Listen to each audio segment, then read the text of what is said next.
Hi everybody, my name is Justine and I'm the university's Equality, Diversity and Inclusion Manager. And we're here at the New Look Roundtable discussion, which is taking place at the David Putnam Centre. And I've brought together some of my colleagues to have a discussion around the staff networks that we have at the university. So first of all, I'd like to introduce to you Louise. Louise, would you like to introduce yourself, please? Yes, my name's Louise Thompson. I'm Programme Management Assistant in Academic Registry and I'm also the Chair of the Menopause Staff Network. Welcome. Niamh. My name's Niamh Gallagher and I use she, her pronouns and I'm a member of the Equality, Diversity and Inclusion team at the University of Sunderland. And as a part of my role, I help to facilitate the functioning of the staff networks by supporting the network chairs and co-chairs. Thank you, Niamh. Matthew. And my name's Matthew Lee and I'm a senior lecturer in CPD and I'm a co-chair of the Race, Ethnicity and Cultural Heritage Network. Brilliant. So we actually have 8 staff networks here at the university and we will sort of discuss a few of them in a little bit more detail whilst they're here. But just so you're aware, some of the networks that we have our Pride staff network, which is for our LGBTQI plus colleagues. We have one for carers, and you can be a carer of an adult or actually a child. We have a women's network and also our veterans and reservist network. So we have 8 staff networks. My first question, and I'd like to put this to you, Niamh, is what do the staff networks actually do? Yeah, so the networks themselves actually operate in very different ways and some of them can actually take on quite different roles as well. So for example, we have the family network and they've had quite a focus recently on policy development and they've aimed quite a lot to influence HR and executive decision to include more inclusive policies such as the premature baby policy and also the baby loss statement of commitment as well. So we've had the Enabled Network, which has been focusing quite heavily on awareness raising, specifically of neurodivergent conditions such as ADHD and autism. But that's not to say that these roles don't change and they're not static and they're not within a fixed boundary. So they are constantly developing and once an objective has been achieved, they do tend to move on quite quickly and they're really interesting and rewarding spaces to be a part of. So would it be fair to say that the networks can actually have a completely different emphasis? So some might be more in an advocacy role, like you said, influencing policy development. Some might be more about creating a sort of environment that people can come and discuss their concerns. Yeah, so 100%. They're quite unique. Brilliant. Definitely. Louise, can I ask you, do you actually have to be a member of those communities to be a member of those networks? No, absolutely not, Justine. The menopause is stereotypically thought of as a cis woman's issue. However, it does affect everyone. The vast majority of the network are members of that community. However, we do actively encourage others to join. We have other members of staff who could also benefit from the network. For instance, trans people and non-binary people. Most people also have a loved one, a family member or a friend who are suffering the debilitating symptoms of menopause and they're welcome to come along also. And I assume that applies to all of the networks. The networks welcome allies to learn. Is that what you're indicating, that they could come along to sort of understand the barriers that those communities face? Yeah, most definitely. Yeah. And can they be an active role? Are they important for the advancement of the issues that those groups face as well, in terms of being allies? Is that an important part of that? It is, yes. Yeah. There's still a stigma of discussing the menopause. And by allies being a member of that community, hopefully there'll be different conversations taking place within the workplace, which is always beneficial. Yeah. So it sounds like in some of the networks we talk about sort of sensitive topics, Matthew. So can I come to you? Are they a safe space, the staff networks? Are they a place where people can feel as though they can be honest and open? Yeah, absolutely. And I think just to draw on what Louise has just mentioned, in the sort of Race, Ethnicity and Cultural Heritage Network, we have a range of members, some allies, some members of the communities, but we also acknowledge that there are some members from minority groups such as travelling communities, also those who are Jewish or from a mixed ethnicity background. And actually, that's one of the communities that I'm from with mixed ethnicity. So I think in terms of a safe space, we have a range of different members, and that does create a great space for people to be who they are and to be able to talk about some really sensitive topics. And I think that is what it's all about. Having discussions, generating ideas, talking to people about some of the issues they may have faced, and actually talking about some of the positive aspects as well. Yeah.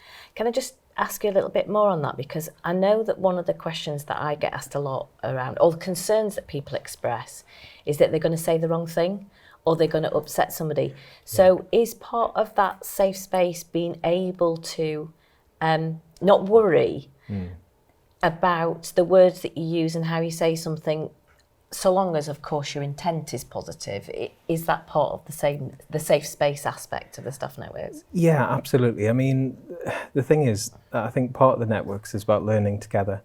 And, you know, the intent is really important. As long as someone isn't being offensive or isn't being discriminatory, it is about sometimes asking those questions about the best ways that we can approach certain topics or certain sensitivities. We've got 3 network co-chairs, and we all sort of represent ourselves and to some extent the communities that we come from. But we don't represent every community. Yeah. And I think it's really important that, especially in a network like ours, that we don't pretend to. We value discussion, we ask questions, we talk to people, and we listen. Yeah. And I think that's really important. Brilliant, thank you.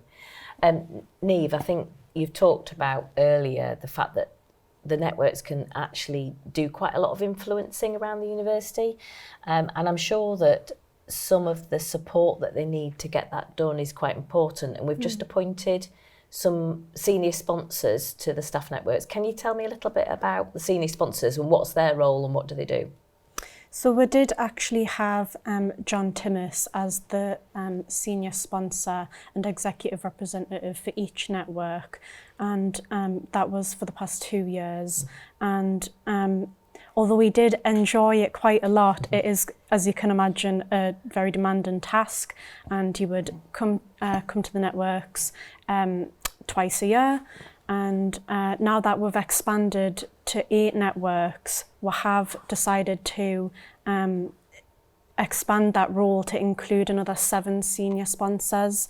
So, for example, we have Claire Lester, who's the Director of Human Resources, as the sponsor of the Carers Network, and we have Abby Moriarty, who's the Pro-Vice Chancellor of Teaching and Learning, and she's sponsoring the Women's Network. And even from those 2 examples, I think you can see a clear link between that individual and the nature of the network. So we are very excited to see how the relationship's going to develop between those partnerships. That's brilliant. We're really looking forward to that. Louisa, another thing that I guess asked a lot about is how much people have to engage. I think they're worried that it's an all or nothing scenario, that they have to come to every meeting and they'll be expected to speak at the meeting.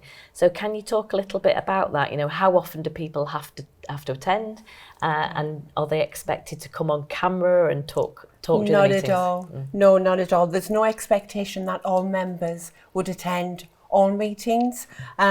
Because that's simply not realistic anyway because of other workloads. I would, however, strongly encourage the members to attend, because other members have found that it's really beneficial. We do a lot of experience sharing within the Menopause Network, and that's really worthwhile for all of the members. But no, there's no expectation that people should attend every meeting. Yeah. And actually what would encourage people to do is, if they didn't want to attend meetings at all, for example, I know that you have a male ally within the Menopause Network, and they're more interested in getting information, aren't they, from the network rather than attending the meetings. So effectively we're saying you can engage as much or as little as you want to, Most depending definitely. on your Most needs. definitely. Yeah, so the Menopause Network, we have a Teams area and there's lots of really useful resources contained within that. And so if members don't join the meeting, they can always just look at the file section for different information that they might need. Brilliant, thank you.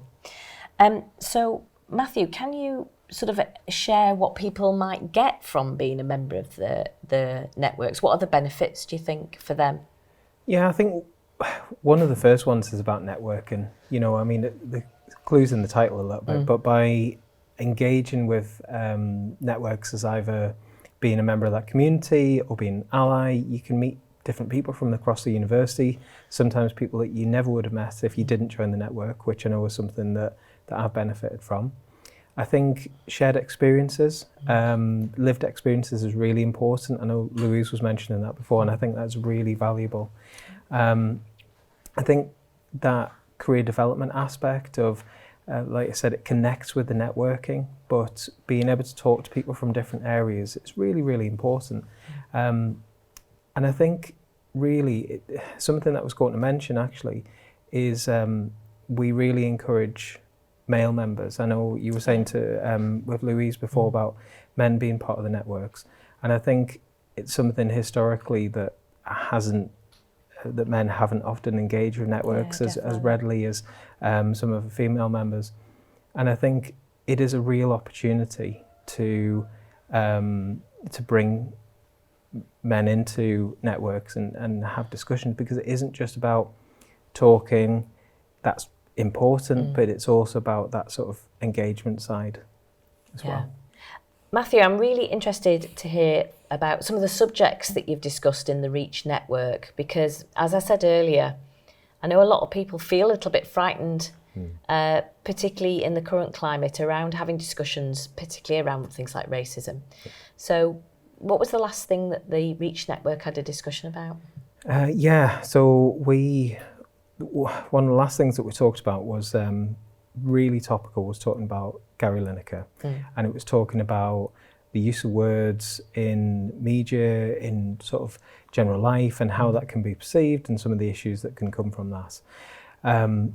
We also talked about some celebrities and high profile figures and the use of language and the importance that can have and the impact that can have. And I think that was really useful because it was a contemporary issue. It was all around everyone at the time, especially around Gary Lineker. And we were able to have this discussion from different people's perspectives, and it just allowed, I think, some free form discussion. And it allowed people to be aware that, you know, we as a network can advocate for members. People can engage as they choose to, but they don't have to. You know, some people join and listen. Some people would join and they will maybe write comments. Some people will put the microphones on. Some people will maybe even message afterwards and just sort of talk about some things, and that's absolutely fine. It's all about connecting in the way that you want to connect. Yeah. And actually that brings me beautifully on to Louise and the Menopause Network. So we've talked earlier about the networks that can be very different depending on the communities, and one of the things that I think you'd like to talk about is the check-in that you do at the Menopause Network, which has actually become one of the most important aspects. Yes, so do you want to talk about that? So a continued focus of our Menopause Network meetings are the check-in, the member check-in.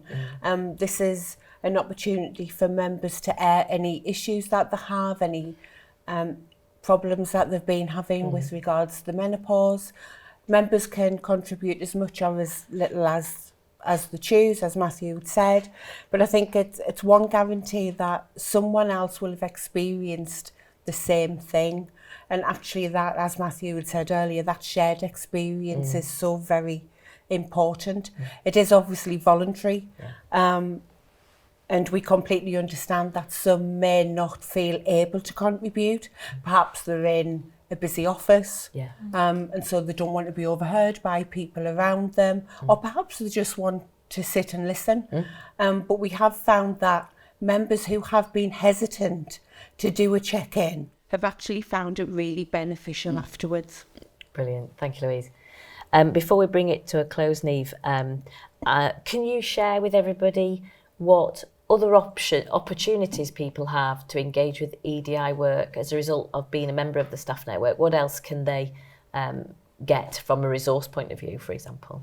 So one of the benefits of being a part of the staff networks is that any training and awareness sessions that were run will be directly sent as a calendar invite to that member's inbox, so that they can pick and choose which sessions that they feel as though they may benefit from. And another aspect that we find really interesting about this is that the members actually have an influence over the sessions that we do choose to run. So, for example, in the Enabled network, there's been quite a large focus on neurodiverse conditions, and that has influenced the sessions that we've decided to offer to the network members. Another way that members can get involved is through the newsletters, and we often release them each week, and that can include a topic that's relevant to a National Inclusion Day, or something relevant in the calendar. So they're quite topical and informative, so they are quite beneficial for members to receive. Brilliant. So thank you all very much. I just want to conclude by saying that we are exceptionally proud of our staff networks. They actually started just before the lockdown in 2020. So we've been going for about 3 years now, and we currently have over 400 staff engaged within our staff networks in some capacity or other. And it's really important for you to be aware that myself and Niamh as the EDI team don't decide which staff networks exist. We very much listen to what our staff say and try to encourage people to set up their own networks, and our role is to try and support them with that. So if you don't feel as though you are represented within a network, or feel that you want to be an ally to those communities, please do have a conversation with myself and Niamh, and we will see if we can support you in setting a staff network up. As you can see, they provide a range of benefits to our staff, from being a safe space in which you can talk. For me, it's the learning I get from them in terms of the language and the understanding that those communities actually experience on a day-to-day basis. And we hope that you found this information interesting, and we'd love to hear from you if you have any questions in the future. Thank you very much.